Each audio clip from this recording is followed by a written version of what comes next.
Let's go ahead and talk about power banks. In this video, I want to go over the different sizes, the connections, the wattage, transfer loss, a bunch of things to help you make an informed decision on which power bank might be best for you. So first, let's talk about size. Now, I'm not talking about just the physical size of them.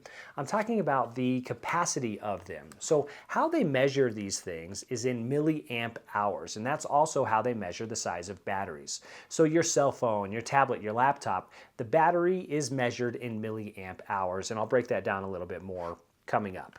But first, let's talk about the different sizes here. So you have, these two are 10,000 milliamp hour power banks. This is a 20,000 milliamp hour power bank.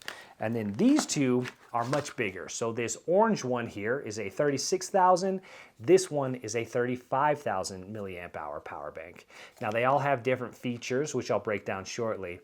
But that's how you want to look at these items. So depending on what you want to use them for, that's one of the first things you want to look at is how many milliamp hours you actually need for your devices. So typically a cell phone is going to be around 35,000 up to 5,000 milliamp hours. A tablet's going to be closer to the 7 to 12,000 milliamp hours.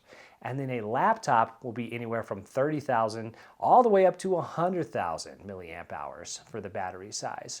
So look at your devices that you're looking to use these power banks for, and that's going to help you make that decision on what size you want. Now, there's something important to keep in mind when it comes to the size of your power bank. It's not a 1-to-1 ratio. So for instance, here we have these 10,000 milliamp hour power banks. That doesn't mean that you're actually going to get 10,000 milliamp hours of charging. There's something called transfer loss. So of course, when you plug something into this, it takes a little bit of power. It's got some lights on here that flash. That's going to take a little bit of power. And so just moving the electricity, the power from the power bank to your device is going to use some power. So you're going to lose a little bit along the way. What I typically like to calculate is about anywhere from 15 to 20% transfer loss. So if I have a 10,000 milliamp hour power bank, I'm going to say I'll probably get about 8,000 to 8,500 milliamp hours of actual usable milliamp hours or charging time or charging size, right? So something like this is just a 10,000 milliamp hour power bank. This is usually enough to get me through the day when we're just out and about running errands. So it's me, my wife, my daughter. My daughter's usually kind of streaming something on her phone the whole time we're out and about. So this typically just gets us through the day while we're out and about running errands, and this keeps her cell phone charged all day while we're out running errands. So 10,000 milliamp hours, if you calculate that with the transfer loss, that's 8,500. That's going to charge her cell phone, which is about a 3,500 milliamp hour battery, 2 times plus about a half or close to 3 times. So that's pretty good, and that's all we need for that. Do the math with your devices that you're looking to use these power banks for. Calculate how many milliamp hours you think you're going to need, and that will help you make a better decision on which power bank might be best for you when it comes to size. Now let's talk about connection. So all of these have pretty standard ways to connect using a USB wire or cord, so you can plug a USB right into it, but they all have other ports as well. So this one here, we've got Type-C. We've got 2 Type-Cs to connect to that one. A feature on this one also has a little kickstand here. So they do have different features on different models and brands. So this little kickstand here allows you to put your device in there to kind of rest it up against it. So if you're at a coffee shop or something, it's kind of like a mount there so you can set it up, keep it charging, and stream while you're enjoying, coffee or something out and about. Again, looking at the different ones, they've all got these different ways to connect. However, 2 of them here actually have built-in cables. So they've got 4 different cables on these. And this actually comes in very handy because a lot of times I blow out the door with my power bank, but I forget a cord. So I've got all this extra power, but I don't have a way to connect it to my device. So consider that. So this one here, this is actually how you charge it via USB, but it's also got your out here, it's got Type-C, it's got your Lightning, and then I think it's got a micro USB as well. It also does have a pad here for a charging pad for your devices that are compatible with that. And then on the back here, it also has some ports for charging here. Now, one thing about this that was really kind of special, and they, of course, use it in their marketing, is the fact that it has a solar panel so you can actually get power off the grid, right? So you don't have to necessarily plug it in to get power. In my experience using these and trying to charge these, it takes forever to get it on this size of a solar panel. I have not been able to really get the amount of charging that I actually need to charge my devices and kind of keep up with it at all using that. However, it would be worth some research. I haven't actually done some really extensive tests on it, but you know, if you're maybe camping a lot, that might be something to consider. But of course, you would want to really test that before you just trust it to, you know, go off the grid and expect that this will keep you up and running. However, it's a cool feature, and if it works, you know, it could actually be very useful in that case. So think about the different ways that you will be wanting to connect your devices. Typically, you're going to be looking at some kind of USB cord to whatever connection that you need. Now let's talk about watts. So watts is important because you need a power bank that has enough power to actually charge your device. So cell phones, you're looking at about 5 watts for your standard charging. For that fast charge, it's up to 18 watts, so about 10 to 18 watts for a fast charge. On tablets, you're looking at about 10 watts for your standard charge, and then again, the same kind of range between 10 and 18 watts for your fast charge. And then laptops, anywhere between 30 and up to 100 watts is what you're going to need for your actual power to actually charge it.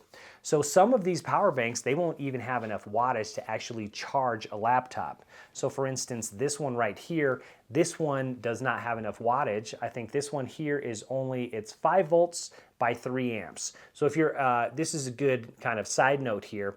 If you want to calculate watts and it doesn't tell you, it's volts times amps, so V times A. So here this is 5 volts times 3 amps, 5 times 3 is 15, so this one only has 15 watts. So that is not going to be anywhere near enough to charge a laptop, but it's within that range for cell phones and tablets.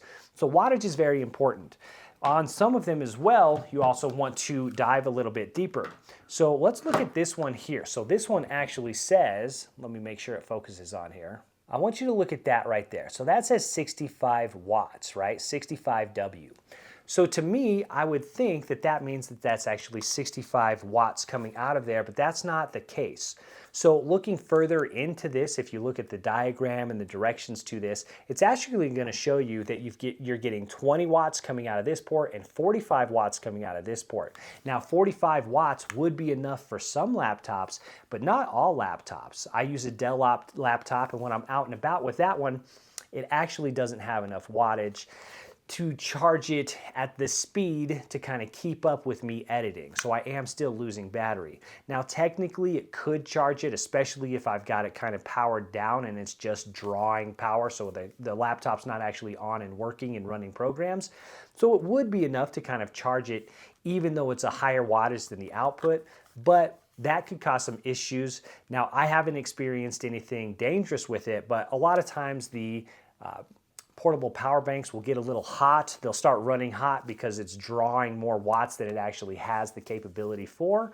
But keep that in mind. If you're looking for a power bank and you really want it to power your computer while you're out and you don't have any power, you know, you can't plug in anywhere, you do want to make sure that it has enough watts to run that device.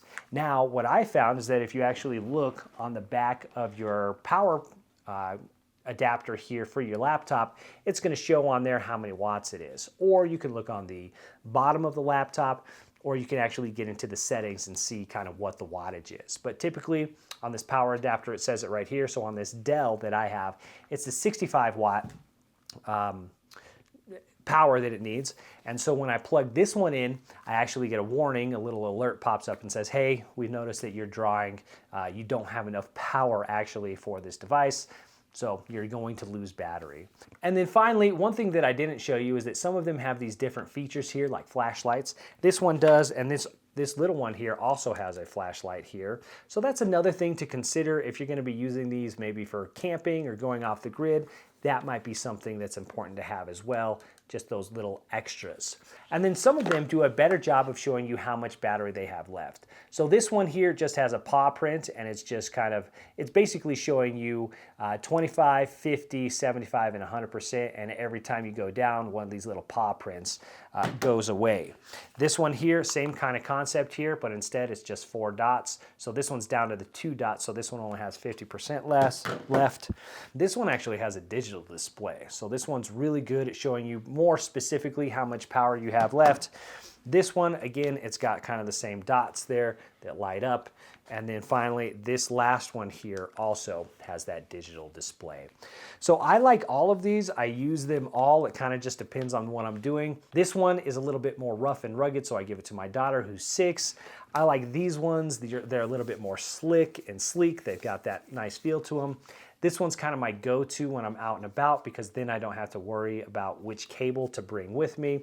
So they've all got their kind of place, and I just like having different options. The big ones here I do like to put in my bags that I carry along with me when we're doing longer trips, getting on the airport, or taking long car rides. That's great because they just have more power. You can also power multiple devices at the same time with them. So this one you can charge up to 6 devices. Typically on all of them, you can plug into every port and charge simultaneously. Of course, that will drain the battery significantly, but you can typically charge multiple devices on all of these power banks just using all of the ports. So hopefully that was helpful to inform you, to get you educated so that you can make a better decision on which of these power banks might be best for you. I put links to all of these in the description below if you'd like to check them out. If you like reviews of kind of household things, electronics, devices, feel free to like and subscribe. Check out some other videos. My name is Drew. I'll see you in the next one.